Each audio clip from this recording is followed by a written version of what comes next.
Стручноста или етничката припадност, што лекува подобро.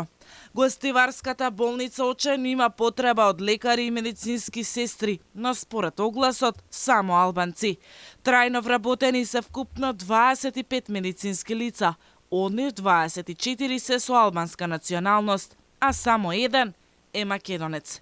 Според последните скандалозни вработувања во болницата доктор Ферит Мурат, очигледно за македонци нема место во оваа здравствена установа. 10 лекари, 10 медицински сестри, еден биохимичар, еден рентген технолог и уште тројца физиотерапевти, сите со албанска националност, добија договори на неопределено време.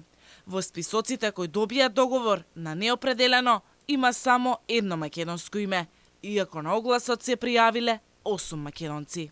Од Министерството за здравство не добивме одговор дали и како во гостиварската болница се спроведува балансерот и бадинтерот за законско вработување, кое предвидуваат 20% да се албанци, а 80 македонци. Овие вработувања на медицински персонал се дел од оние кои работеа со договор на дело, а гостиварската болница е една од ретките здравствени установи која има објавено конкурс. Пред нова година, екс-министерот за здравство Фатмир Меджити најави вкупно 1117 вработувања во јавното здравство, кои ќе добијат трајни решенија за работа.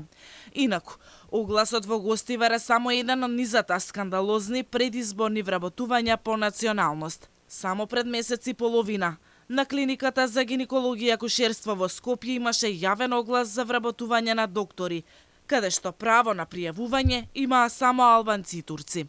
По скандалозните огласи во здравствениот сектор и национални шуми во предизборна офанзива за вработување, во ова јавно предпријатие се бараат 355 работници. Од нив дури 230 треба да бидат албанци, а само 30 македонци, 30 турци и по некој влав, ром, србин и ставка други.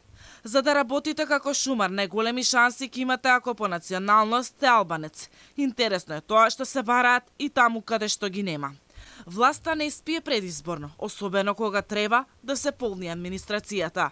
Во Министерството за одбрана се вработија 300 професионални војници, кои ќе служат на армијата.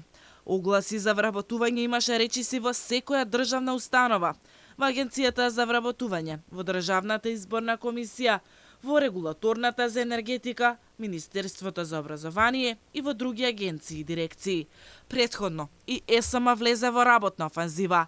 Таму бараа дури 500 вработени, од им фалеле работници. Исто остана неразјаснето како досега функционираат државните електрани без толку работници.